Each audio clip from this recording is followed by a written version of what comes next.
How do I want to do this?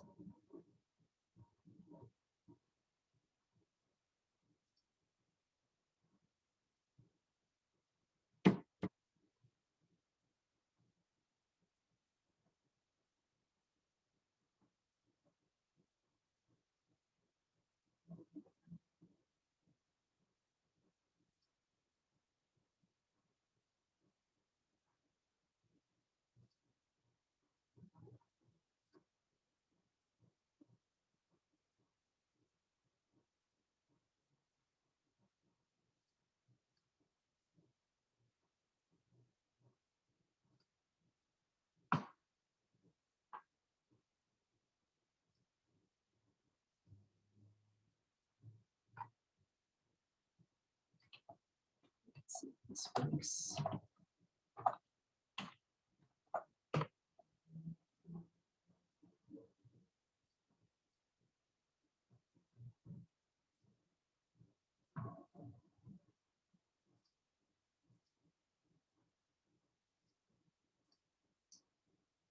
Hi, it's Janice Dru-Bennett, and tonight is Sunday, June 27th, 2021. I am trying something new with a Clubhouse room that is also being recorded on Zoom.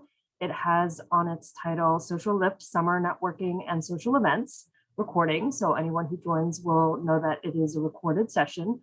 And I am also streaming live on Facebook as a test to see how this works in terms of broadcasting content in a live way while also recording. In terms of social networking during the summer, I think often we think of getting together with family and spending vacation time and not necessarily work networking, or if you're younger and in college, sometimes you're social networking all the time at night or going out or clubbing or whatever that type of social networking is, depending on what your particular goals are in life right now. I remember early on in my career, I enjoyed going to many in-person events, and I know with the past year with the pandemic, the networking has certainly changed, and quite a bit of my networking today is virtually online. And as I think about what I enjoy doing with family as well, I think being able to do some volunteer work and finding nonprofits to support is part of what I enjoy doing personally. I don't know if family always enjoys volunteering with me, but I'm going to, if you're on Zoom or Facebook, I'm going to share a screen to showcase a few of the links that I've been sharing with the groups of career shifters and social lifters. So this is the Catch a Fire site. I've mentioned it to a few folks, where if you are seeking a way to do good during the summer, you can look for project-based volunteering, and this can also help develop a skill set. So on the Catch a Fire website, there's different types of projects, and you can browse all of them. Some of them might be local to you, so you can search based on cause in terms of like what types of causes might appeal to you. There are different skills that you might be able to showcase with some of these projects. A lot of them are marketing related, or tech, visual, branding. So especially for marketers or technical people, this might be a way for you to spend some of your time if you have extra time to volunteer.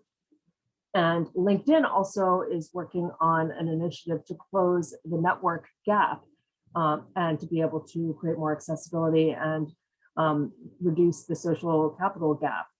And they have a platform that allows nonprofits to also connect with volunteers and potential board members.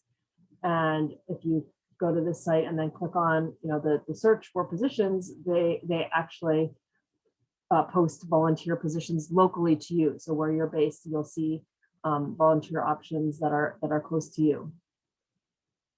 Volunteer Match is another site that allows you to find opportunities that might be near you. So you can search based on your city or your zip code, as well as search by type of mission that you might want to support. And the different types of volunteer opportunities may also be ways that you can volunteer your time and connect with others during the summer, if you do find yourself with a little bit extra time.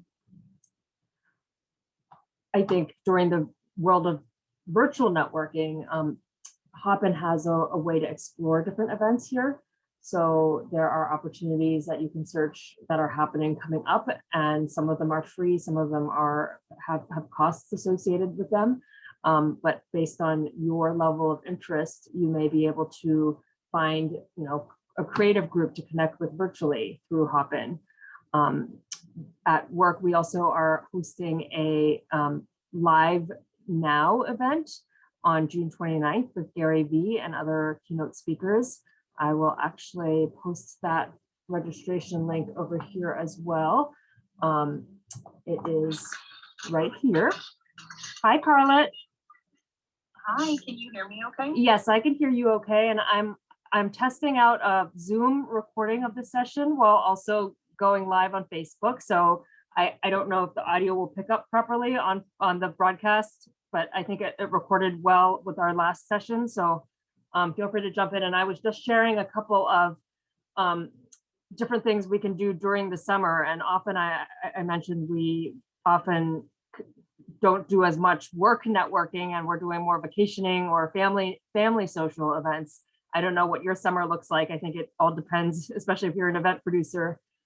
There might be more events over the summer or less. I'm curious to hear your thoughts, and whether you also do some volunteering, because that was something I mentioned before you hopped on as well, that there are a lot of volunteer opportunities. So for me personally, it is all work, a little bit of play, but it's still all work, especially now that we are just vamping up again, now that, the world is semi-open, if you will. So it's kind of like a catch up, a lot of catching up to do. I've got tons of events lined up on the roster for networking, and just getting back into the field. Yeah, and where do you post the events that you have? Are many of them free? Are they paid? I was sharing, Hopin, you can explore some of their free and their paid events. Next Tech AR, where I work, we have an upcoming free event on June 29th, and we post it all over social media. I'm curious whether you post it based on the platform that you're running the event on, or if your clients will post it different places. How do you promote your events? For sure. So there's very little promotion on my end. Literally, we're just responsible for the production. A lot of my clients will post their events on, like a third-party landing page, or if they want to have it listed on Eventbrite, create like a splash that page, but they're responsible for the promotion. That's not something that we get into. Yeah, it's interesting. I think I've worked with some marketing agencies, and I've help run events in-house as well. And I do think often it's the party that's responsible for running the event. Whoever's hosting the event will promote it through email, through different channels. And I personally, back when I was looking for events to go to, I would just look up on Meetup and see what's coming up, and search on Eventbrite, and kind of categorize based on the dates that I was interested in going to an event. I tended to like to go to events every day when I was younger. And now I feel like I only go to events once a month, or once every few weeks. But again, I think it also depends on what your work is. So it sounds like you're not finding any time for personal social events, Carlette, because you're doing all work events. No, that's not necessarily true. I like to mix. I like to get a little mix in there. What's good is being an event producer, you can network, right? Like, we still have to be front facing. We still have to meet clients. We still have to go out and network to let people know, hey, this is actually what I do. So I do attend a few social events, not as frequently as I would like to, but I do it. I haven't. No, that's not true. I actually went to a comedy show 2 weekends ago, which was nice. It was nice to get out and be able to commingle with a few folks. So yeah. And when you do personal social networking, do you also find that it mixes in with work at all ever, or do you end up finding clients or talk about work when you do your social events as well? Yeah. You talk about it depending on where I am. But I don't lead with that. So no. Yeah. If I'm going to a social event for work, then then we're going to be focused on work. But if I'm going to a social event for myself, my interest, I do not lead with work at all. Yeah, I think it's interesting, even at work, we don't always start our conversations talking about work. It's about building those relationships about, what did you do over the weekend, or what do you think of the weather wherever you are, or, what are your travel plans? So I'd love to hear. Yeah, I agree with that. I personally, I like to get to know people. Like, I'm a people person. I like to get to know people. I don't like to leave with work. I think and this is probably just me. I know it's not a popular notion, but I find that people just get so caught up in their day-to-day, like, work life and what they do and their titles and their accolades. And that's not me. I'm not that person. Like, I want to know what your interests are outside of work. How interesting are you outside of what you do on a daily basis? And that's whether you're in the event industry or not. Yeah, and since I think it's the two of us here, I'd love to hear more about you personally and kind of what you do enjoy. It sounds like you went to a comedy club. I haven't been to one of those in a long time. Would love to hear more about kind of what you enjoy and how you find, like, what type of questions do you ask people to understand what appeals to them, and how do you start conversations when you're running an event or when you're at an event?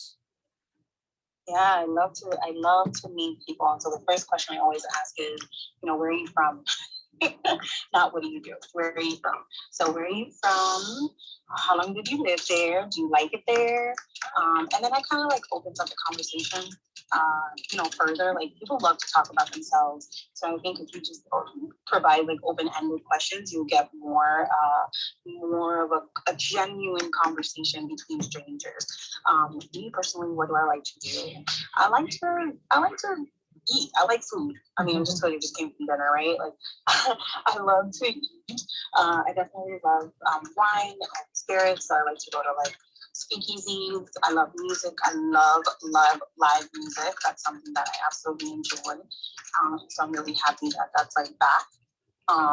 So yeah, I think if you lead with like what you do and not your title and your accolades, you'll find like people are more interested in connecting with you. Yeah, I love the question to start with. Where are you from? And I do these lunch club sessions that are one-on-one 45-minute introductory sessions. And I think two of the conversations we realized recently we're both from Pittsburgh. So that's always Pittsburgh, Pennsylvania, where we were both born there. And one of them, I think, was in the same hospital as well. So it's always interesting. Hilarious, the fact that you guys were able to. And I think, I'm in Rhode Island now, and that person was in Georgia. So it's really interesting to think about how our paths might have intersected in other places physically. And as we move around, and we're connecting virtually, global, being able to find people who share a geographic similarity or other similarity. Like, I enjoy live music as well, and but not when it's blasting super late at night and we're trying to sleep. So, and it's also interesting to think about like stages of life. I was talking a little bit earlier, like college students might be out clubbing or doing different types of social events versus someone who's early stage career, perhaps doing more networking for work.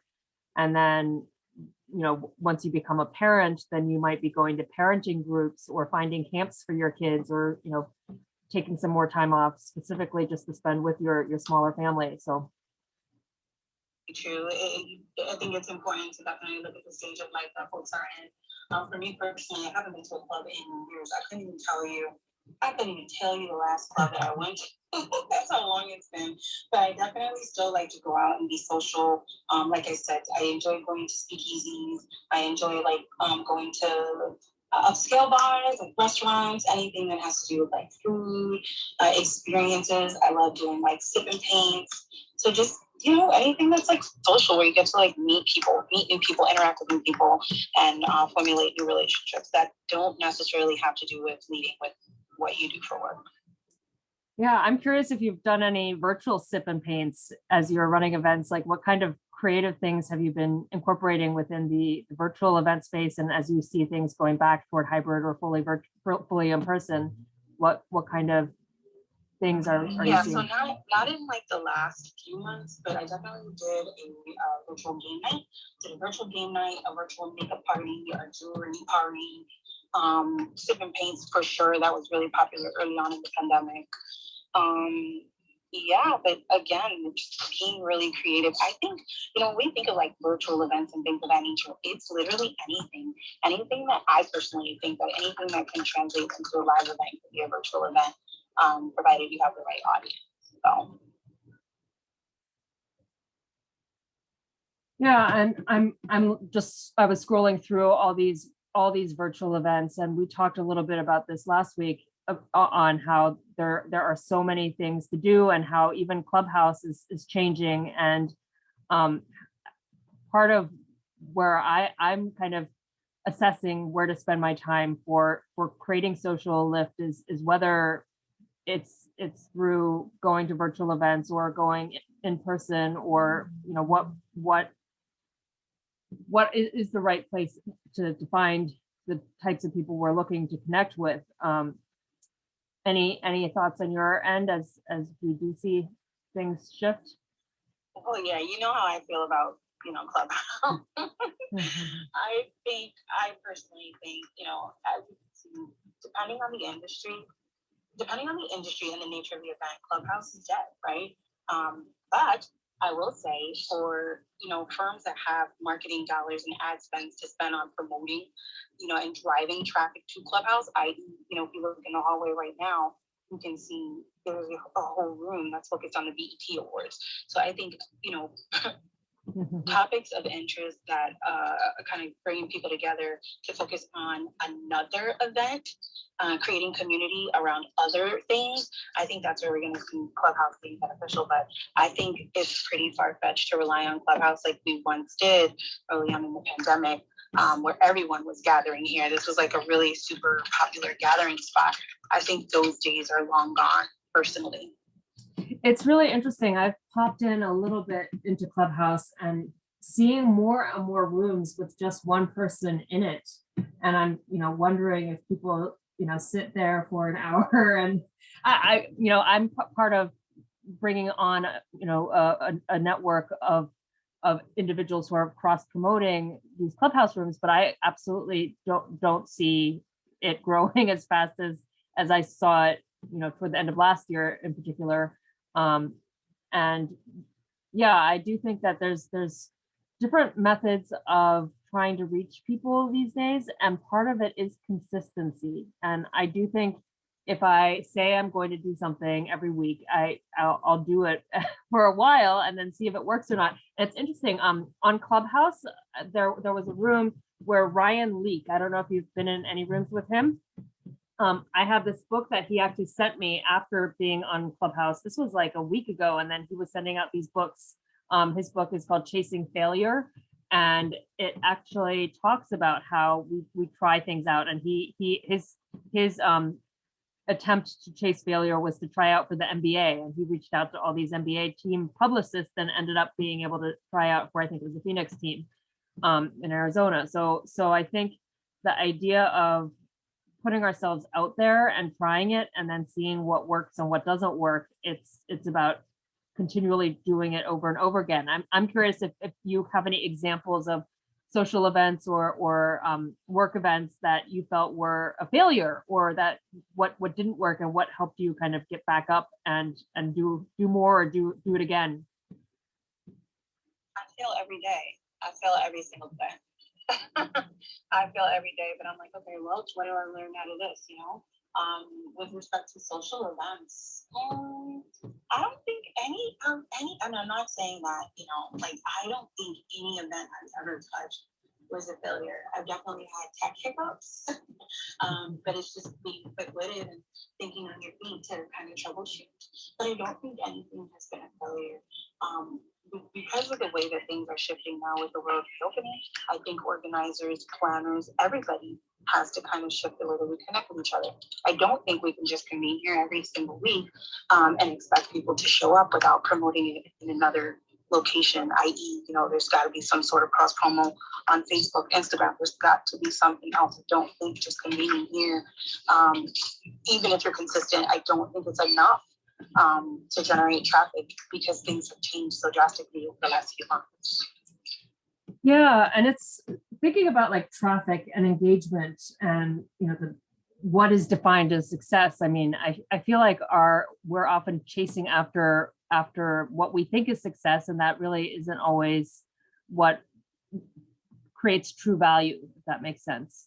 And having a ton of traffic or a ton of people listening in isn't always necessarily what I think social lift is. I think making that impact is part of what I'm looking to do in terms of creating deeper relationships with people. And next week, I decided I'm not doing Clubhouse at 9 p.m. It's 4th of July, and I think we're going to want to enjoy fireworks at this time. And I think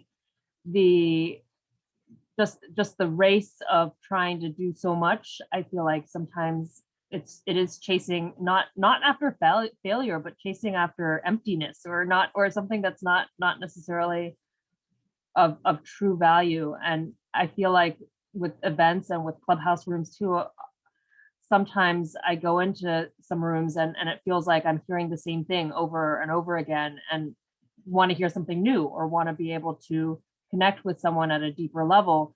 And I did pop into a kind of the VC angel investor kind of pitch event as well earlier this weekend. And I think there were some interesting connections that were being made from those particular rooms too. So I do feel like if people are looking for funding or there's a particular topic or subject that comes up, but I think it's very hard to search on Clubhouse for those. They seem to pop up intermittently or randomly. And I think the search function could really be better to find the right rooms or the right people that you really want to listen to or want to connect with. It's very interesting. It kind of feels like, so I was on Clubhouse back in November. You came on shortly after I did. It was very popular, right? Like we were all here. It was such a great time. But I also seen great, like everything has its season. I don't personally think, I don't know. I don't see it revamping itself like it did I just don't. What I will say is, though we don't have a large room, I think this room is successful, right? I think you and we said we were going to show up. We showed up and we're having the conversation that we said we're going to have. To me, that's a success. If anybody chooses to pop in, I'm grateful that RJ joined in. He listened in for a little bit and now he wants to contribute. Like that is a success. So I think it's just success is really subjective in these Clubhouse rooms specifically. Hi, RJ. Hi. Hello, ladies. How are you? Good. How are you? I'm doing great. Just like Carlin said, I just love intelligent conversation. So I popped in, I'm listening. This is the first room where there's only been 2 people going back and forth. The other rooms I've been listening to all weekend, there's a lot of moderators. There's a lot of, it's good, but I just love that there were 2 in here talking. I've been home sick for 4 days now because I did something that I thought would be great, and which is in line with this room, and that was a social event that I went to last Saturday. A buddy of mine invited me, and he's made over $1 million selling things on e-commerce. So I said, well, if he's going, I'm going. Mm-hmm. So it was my first event in about 1.5 years since the world, shut down. So my immune system was probably on full alert, like, what are we doing here? And, a lot of handshaking, and it was indoor, breathing in the same air. I might have touched my face, who knows? But here I am now with the flu. I got my COVID test on Friday, came back Saturday, it's negative. So definitely the flu, but I'm glad I'm in this room listening to this conversation. You two are adding a lot to it. Gosh, RJ, I'm so sorry that happened to you, and I'm so grateful that it's only the flu and you caught it early. That is so interesting that you say that I don't know where the location was, but I'm curious to know, did they take any preventative COVID measures? Like, what were the systems that they had in place at this event? And also, how many people attended this event? Oh, this is good old South Florida. I mean, if you didn't know it months back, you wouldn't think we were in a COVID world. I mean, I live in a beautiful town. If you're ever in South Florida, it's called Delray Beach. And it's an amazing, cool little town by the ocean. And we have this street called Atlantic Avenue, and that's where all the clubs and the restaurants and the bars. You have, young crowd, old crowd. It's just a nice mix of demo hanging out. But the event was in Boca Raton. I'm sure you might have heard of Boca Raton, Florida. And it was a house event. The house was on the water. Big house. Not quite a mansion, but huge. And there were probably a good 60 or so people, I would say 50 to 60. Some literally drove from California. Some flew from the West Coast and from outer states. So we had a lot of, folks that were in town for the event.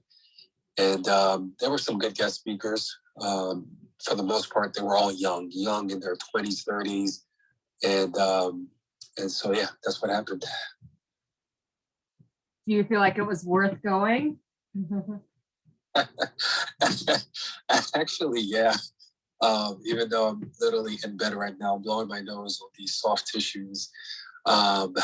It lit a fire under me to maybe kickstart my ecom. My buddy's been telling me to do a digital course. I was just like, I don't know, I'm not that guy. I'm not that guy that has something to give right now. And after listening to these guys speaking, I said, you know what, maybe I do, because I self-published my kid's book last year.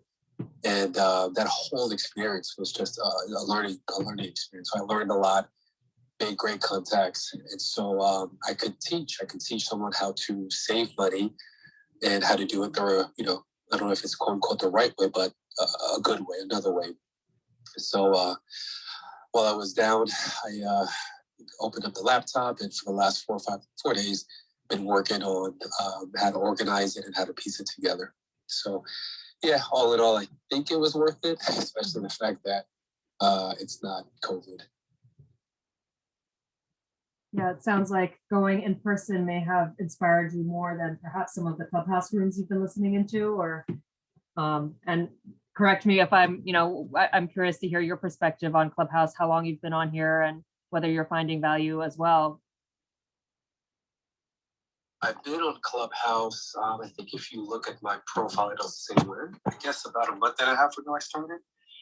And I've been going on and off, but because I've been home, I've really been listening a lot to it the last 4 days. I'm getting a lot of value. I'm hooked. I really, really like it. I've noticed some rooms you'll have, I guess the popular folks with a lot of followers, and they're big on all the platforms, and there's a lot of butt kissing going on to these people, and they have something to pitch, they have something to sell, and they're trying to sell you, and I could kind of see through that. But besides that, when they're done pitching what they want to pitch, when audience members have questions, the whole mod staff, they have input, and they add a little gem here, gem there that I've been able to take with me. So I love podcasts to begin with, but this is a different format. I actually really do appreciate it. I think, what was your other question, Janice? I think I just asked whether you found value in Clubhouse, and I forget what my other question was. I think I know what it was. It was if I got more out of Clubhouse or more from the in-person event, which kind of lit that fire. I think honestly going there in person lit a fire, just to be around other humans, to see them, to see that parking lot. I mean, the cars were up and down the street. The two-doors Mercedes, the G-Wagons, the Bentleys, these were 20, 30-year-olds, and so who knows? They could be faking the lifestyle, they could be renting, who knows? But for the most part, I do believe they weren't fakes. They were who they say they were. Plenty of them, I see them on Instagram when I used to look at that scene, so I know that they were legit. So yeah, just being in person, being able to ask these people questions in person made a little difference. Thanks, RJ. And that reminds me, when you said Delray Beach, I went there for vacation years and years ago before the kids. And I do think the in-person events are a lot more, I think, memorable. I mean, there are connections I've had that are just really powerful through in-person meeting. Although Carlett and I had met on Clubhouse and stayed in touch and had some Zoom meetings, and I feel very close with you too, Carlett. So I think it would be great to meet in person too. So I feel like that would be something that would be really fun to do at some point, is thinking about bringing together the people I've met virtually in some sort of a physical event at some point. And I don't think I'm going to do that anytime soon. Like RJ said, there's handshaking and germs still spreading, but I do think with the right precautions, it would be really nice to figure out some way to bring everyone together in person. And perhaps as holograms as well, since I'm in the augmented reality space. I wonder if having a hologram might feel a little bit more real than just the Zoom meeting too. That's a good idea. Yeah, holograms. Yeah, but you're right. Even bringing it to Zoom, that's another layer from Clubhouse to Zoom, because in Zoom you see the person, you're able to see their facial expressions, and that's a deeper level. But yeah, that's the Zoom is that next step before the face-to-face. And I told myself, when you go there, don't handshake, give pounds, and it just went out the window. That's great, RJ, and welcome, Sam. We're talking about summer networking, social events, in person versus Clubhouse. And RJ, I'm actually broadcasting live on Facebook and having this on Zoom as well. This is one of my kind of test experiments with Clubhouse, where you can see it's a recording event, which may also scare some people off, but at the same time, I feel like we share so much great content in Clubhouse, and being able to capture some of that could be valuable. And I know you mentioned you might be creating a digital course or e-commerce, kind of sharing your knowledge. And that's something I just started doing with a group of what I'm calling career shifters, or people who are changing careers, as well as social lifters, or people who are trying to make an impact, and building out a course on how to use social to expand your network, to get results, and to really identify where you want to go and what the gaps are to help you get to where you want to go. And so some of this content is being shared with that larger group of 30 people, 40 people, and eventually growing that into a network of people that can help each other through mentorship and connection, and creating some social events for that group as well as anyone who comes in through Clubhouse or isn't. And for those who aren't able to join on Clubhouse, having that Zoom and the Facebook broadcast also is showcasing how Clubhouse works a little bit for those outside of Clubhouse. Sounds good. Sounds good. So Carla, anything else you want to add in terms of, as you've heard what RJ said with his experience on Clubhouse versus in person? Does it resonate with your experiences recently, or?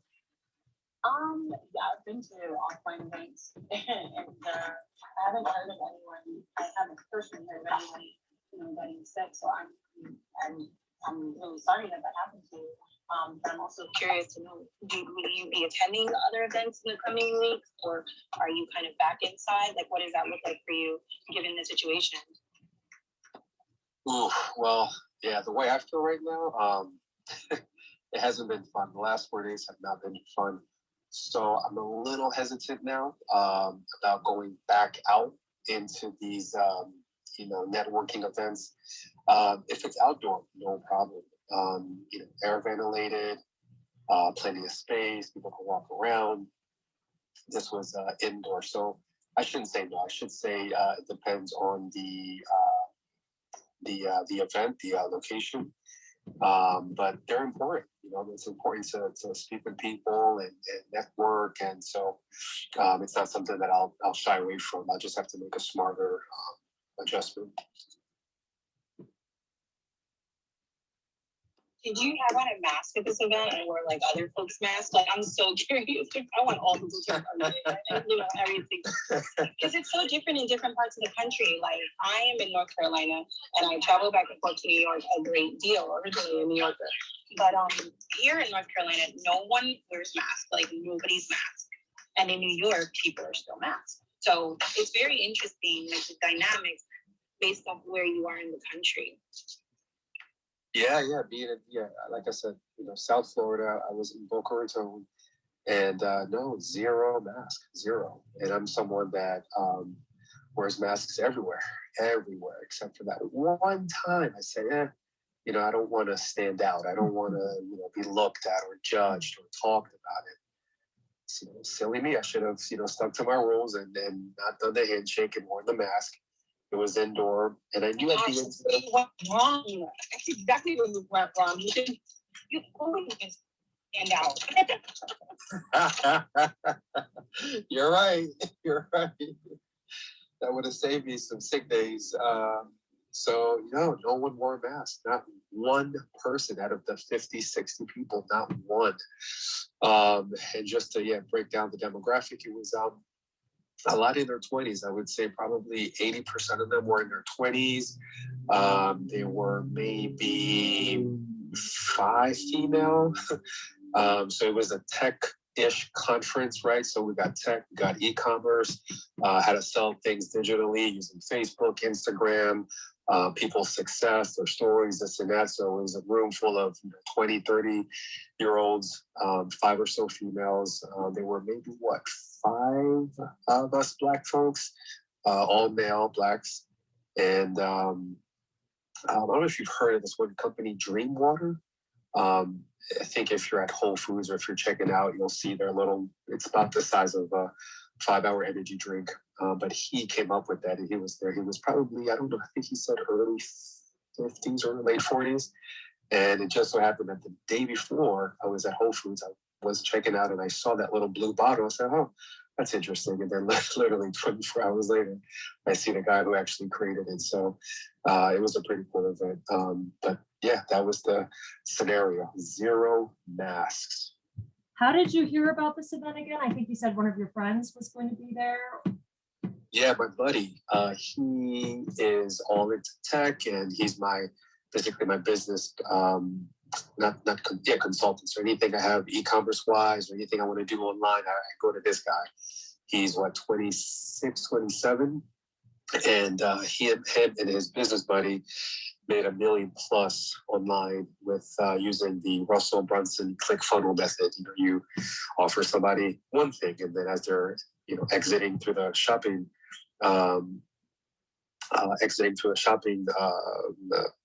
shopping, they, you say, how about 2, how about 3, how about 4? You give them a discount as they proceed through the checkout process. And so they did, and they sold the product, and next thing you know, made millions, and they actually sold that company later on to 2 other guys. So I figured, well, if he's going and he knows all about, e-com, but he said, yeah, I might learn a thing or two, who knows? So I said, okay, well, if you're going, I'm going. Sure. Thanks for the invite. Yeah, and it's so interesting that you also mentioned that there were only, 5 Black guys and 5 women. So that's like 10% of the population at this tech event. That it sounds like it was more networking and some content with guest speakers and presentations, but I feel like and diversity is something that's really I'm passionate about. And how do we get more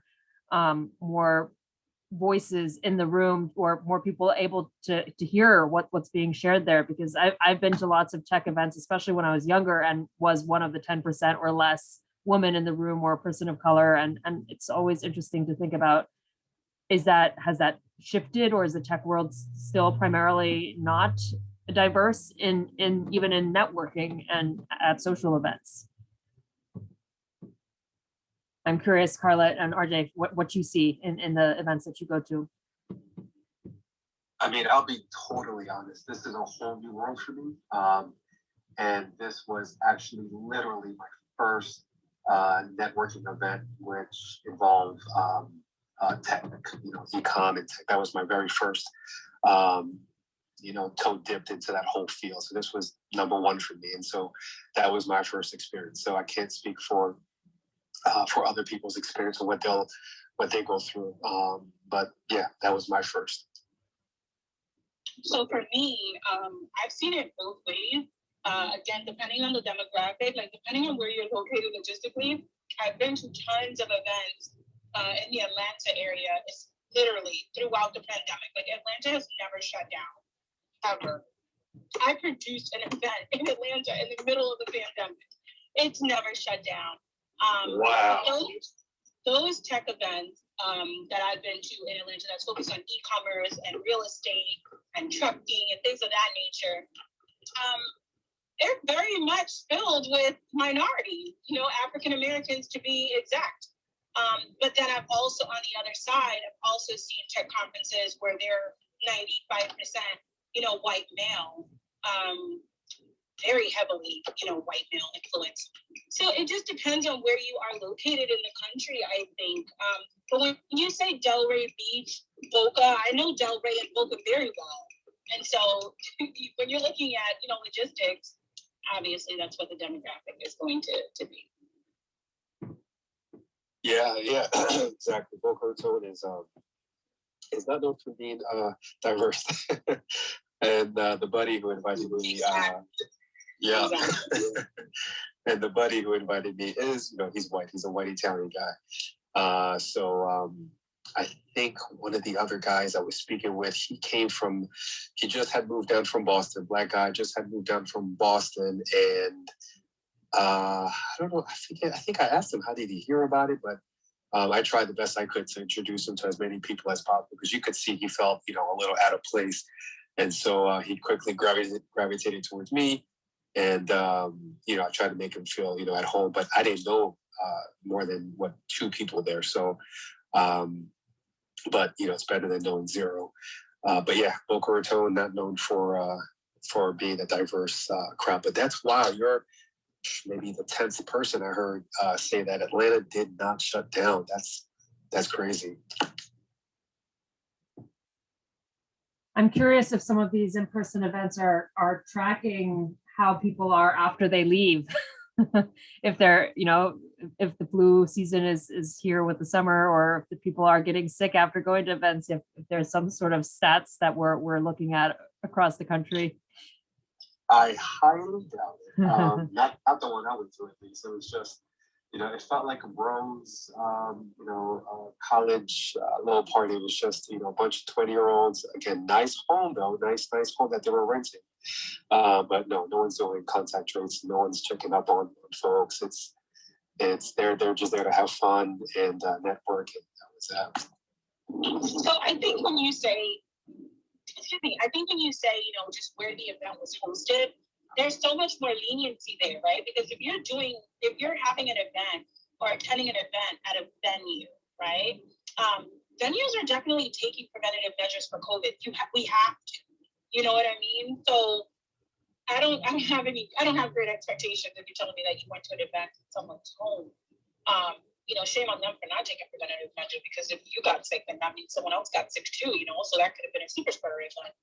So I think it's irresponsible for folks to be renting out places personally, hosting these events, and then not taking preventative measures. I mean, it's a huge liability. And that in itself, RJ, I hope that's a great for you to not attend another.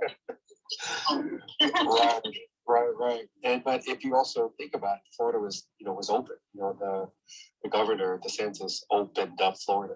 All the gyms, everything is totally open. So, when you go places now, it's at your own risk. And if you do, take precaution. I see Deanna joined the room too, and it looks like he's in music. And Carlette, you mentioned enjoying live music, and I'm curious if you're attending any upcoming music events. What preventative measures do you think festivals are going to be taking when they do start opening up more? And I don't know if there have been any. I haven't been following, but I know at work we're talking about some hybrid concerts coming up as well.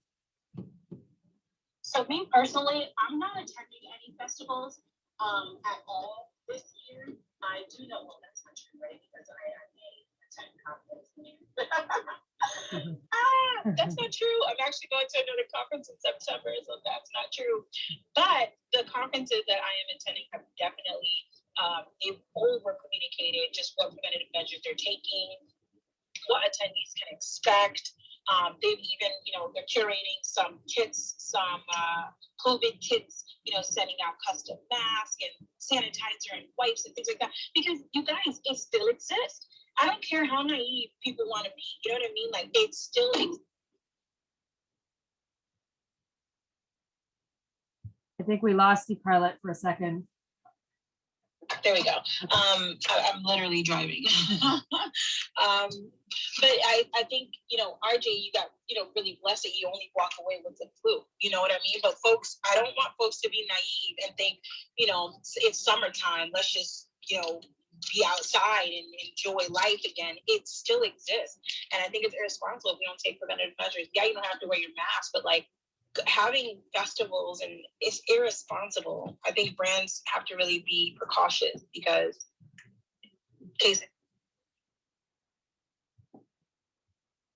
I agree 1,000%. Yeah, and I think both brands as well as, family and social networking. I think about family members who are more elderly and still at risk, and the flu has killed people too. So I think, exactly it's being sensitive for everyone to think about how we can protect each other on an ongoing basis, even when we're all, the majority of us might be vaccinated. I think there's still that risk, and the strains that keep evolving or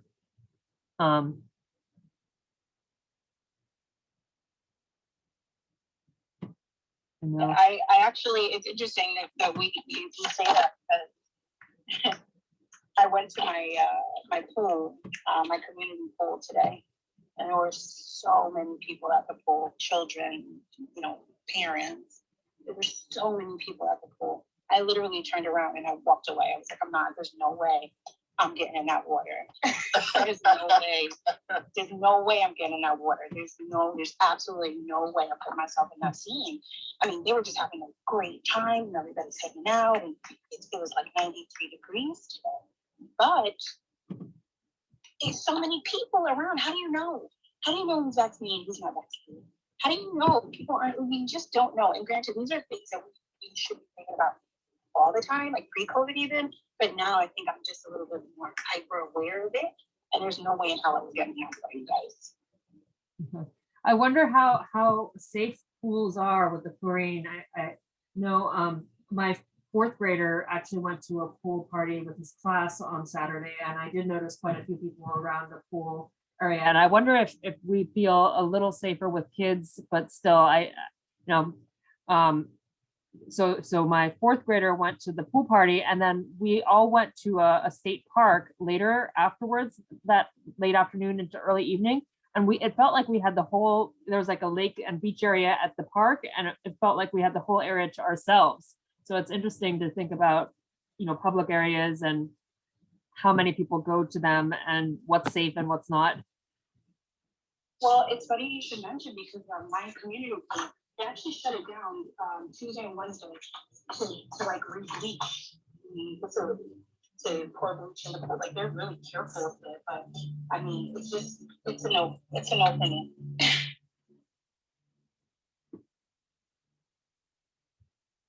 So RJ, how long do you think you're going to need to fully recover, and what are your plans to go out again or not for a while? Yes, I've been down since Thursday morning. I canceled everything Thursday, Friday, Saturday, canceling everything again tomorrow. Just a lot of electrolytes, and I got this nasal spray, and I got the vitamins, and I'm just taking as much as I can and letting time pass. But as soon as I'm back on my feet, it'll just be more what I was doing, which was, I think, smart. I was wearing my mask. I wasn't handshaking. I was always using my hand sanitizer. So I'll go back to doing that, but I just won't go back to indoor with strangers, handshaking, And so I think that's where I went wrong, and that's what I'll change. But yeah, I'm definitely not afraid of going back out again, especially like I said, if it's well ventilated, we're outdoor, there's breeze going through. That should make things a little bit better.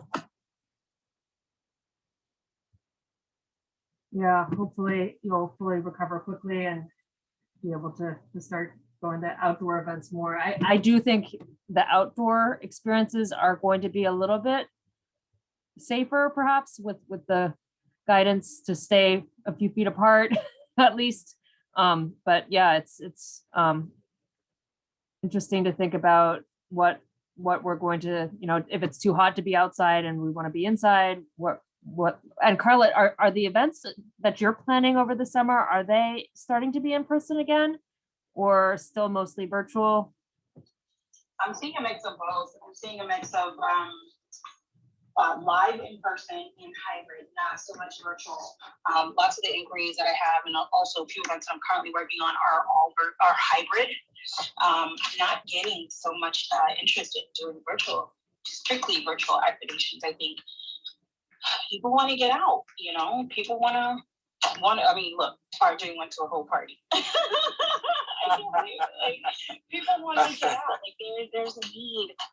There's a need to connect. I want to touch, I want to hug, I want to engage, I want to see, like people are craving that. Look at travel. Can we talk about travel for just a second? I haven't seen more networking travel groups in years than we've seen in the last few weeks.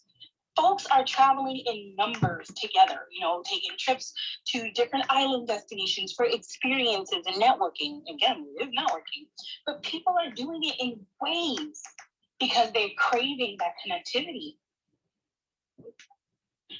Yeah, that's interesting. You're talking about travel groups. I forget what site it was, but I saw this site where you can find people with similar interests to get together for hiking or biking or swimming or kind of theme-based groups. I'm curious if you're seeing that as well.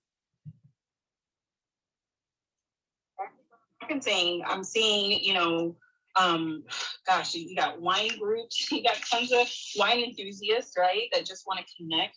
You've got any theme you can think of right now. Again, people are craving connection. People are craving networking. People want to be with each other. They want to laugh together. They want to hug. It's a lot, and it's also dangerous. I mean, gosh, it's really tricky because, the connectivity, but is it safe? Can I just say something for fun? Okay, dating. It's hard to date now. You just can't date. I'm on a dating site, and for God's sakes, the first thing folks have in their profile is I'm vaccinated. It's just an interesting time, guys. It's an interesting time. It really, really is. Yeah, that's interesting. Yeah. RJ, do you have any thoughts on that? Yeah, I was gonna say I had travel plans. I wanted to go somewhere, whether it was Puerto Rico, whether it was Georgia, and visit my nephews and nieces, whether it be in LA and do some more networking. Like I wanted to get out, after being cooped up here in town for a year and a half. And I was all ready, but after this incident, I said, you know what? I'm not ready to go back on an airplane, be in an indoor environment, sharing the same air as strangers. I was like, no, I'm done. So I think I might just stick around. It sounds like you both might also be extroverts, or did I get that wrong? I'm curious, like if you have introverts in your life too and how they're responding. I am an extrovert's extrovert, so I am 100% an extrovert, but I find ways to connect with, folks a different way. Literally, no one calls my phone without FaceTiming me. Nobody calls, everybody FaceTimes. So that's like a way that we're connecting. You know what I mean? Like, it's just getting creative, but I'm also traveling. I haven't stopped traveling. At all. I'm introvert, but make myself extrovert because of my line of work. I have to be a people person, so I have no problem communicating and talking and interacting and joking with folks. But I'm good being alone. Like I actually really enjoy a whole weekend by myself, going for walks, going to the movies, going shopping. Like I actually do enjoy some of that solo time, but when it comes to business and work and whatnot, no problem being an extrovert.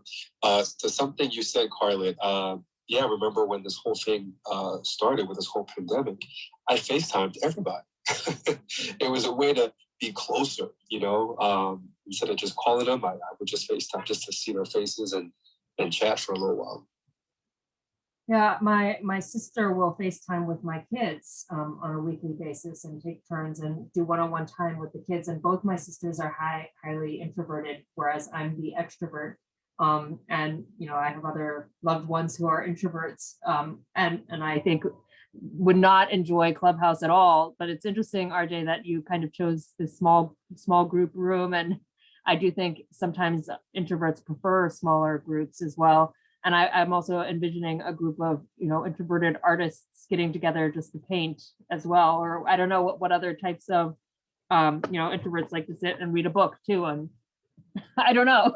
I'm not an introvert, but I do sometimes feel like it's good to find some quiet time to either meditate or just talk to one other friend and get up to speed on what's going on in their life. I think it's, I just had a conversation with an introvert who said she likes to connect with people who are social butterflies and bring them with her to events. Then they'll flit around and bring her with them. She's smart. That's a smart idea. It's also interesting what Carlette said about how dating is hard these days. I actually had a COVID wedding last year, and it's interesting that how do we meet people, as a parent, meeting through kids' play dates, or as a single person, going to a travel group together, or going to a music event, or finding similar interests. I mean, it is harder when we're stuck at home, and I think virtual dating must be a lot harder too, to not really get the full sense of what a person is like if you have to do, I don't know if you've done virtual dating at all. I gotta tell you, it's so annoying. It's like if it's not a FaceTime, it's a Zoom. You know what I mean? Like it's interesting, but it's like everything else. We had to make adjustments, and so yeah, just kind of going with the flow, see what happens.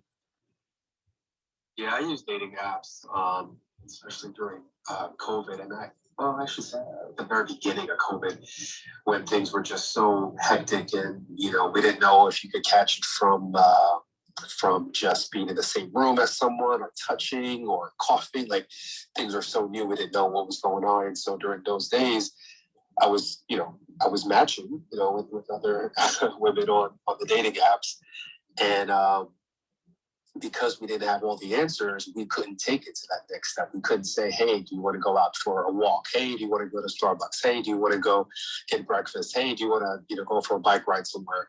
Because things were just so new. So for weeks and weeks, we're just like pen pals.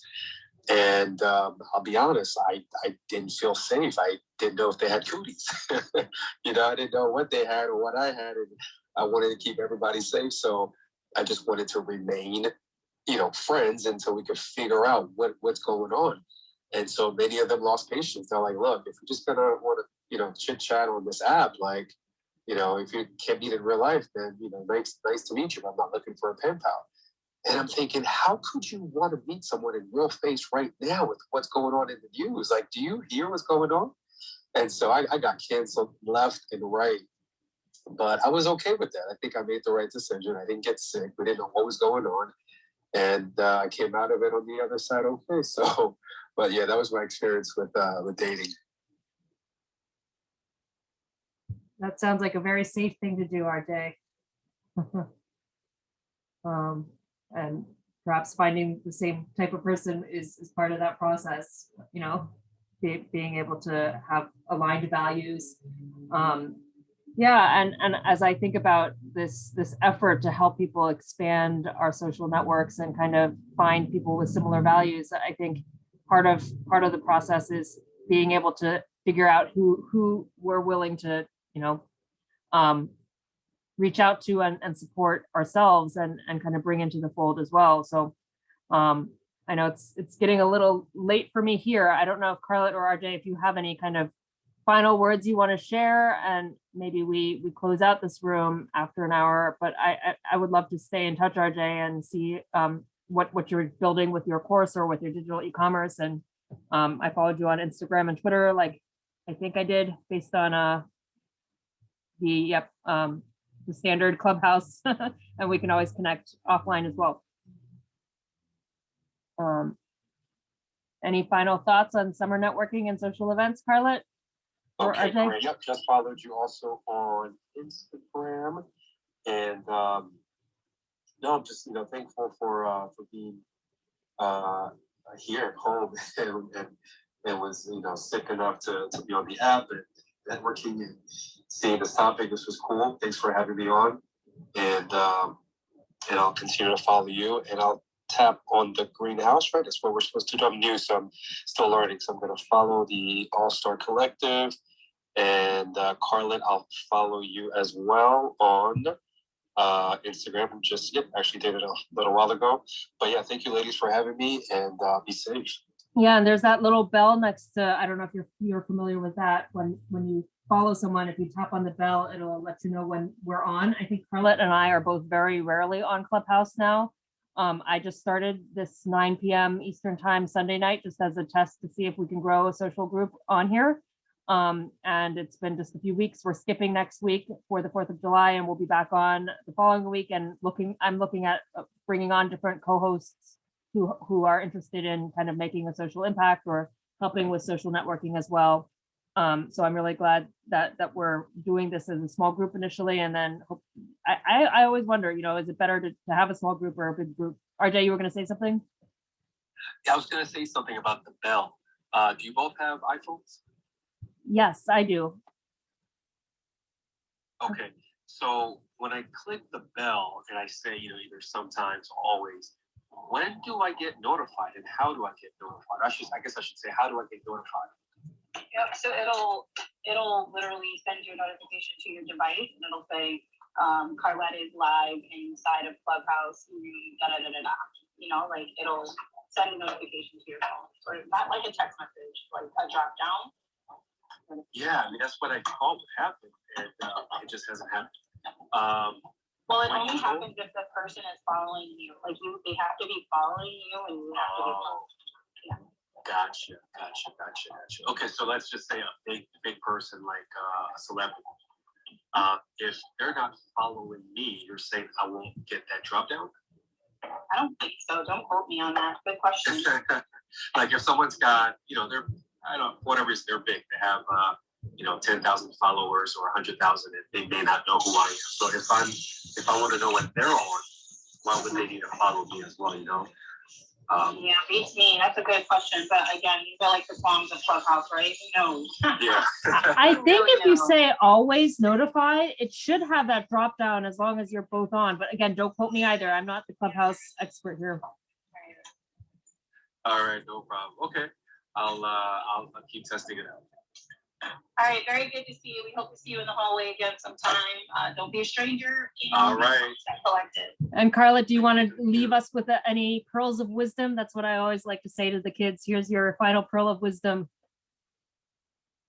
Pearl of wisdom is don't stop networking. Like you still have to network. Like I said, as humans crave that, connectivity. It's still necessary. There's still value in social networking.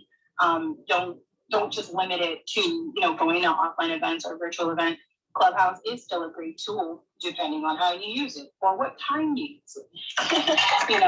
Be very intentful with how you use Clubhouse. I'm very intentful. I do frequent Clubhouse, Janet, but I'm not contributing as much. I'm more so listening in. Some of my clients are on here, and so I do try to show up for them as much as I can, but it's not the same. It's not like it was back in November. Yeah, and what I would love to see, Carlett, is if I know you said you don't really promote your clients' events, but maybe that might be a good portfolio to share, or have some, these are the events you're running and posting them somewhere. That's something I'd love to see, because then I might be interested in going to the events that you're running if you're able to kind of post or share. that might be something to think about going forward too. Definitely, I'll keep that in mind. Thanks for that. Great. Well, thank you both for being here. And We got so much to do. The last thing was yeah, I get it. And I'm sure that there's your clients spend enough on the promotion too. It's just, I think, promoting yourself, and sometimes, you know, the shoemaker leaving holes in our shoes, or, you know, self-promotion is always, you know, helpful when you're running events too. So, well, hope you have a great night. Thank you both. Take care. All right. Good night, ladies. Good night.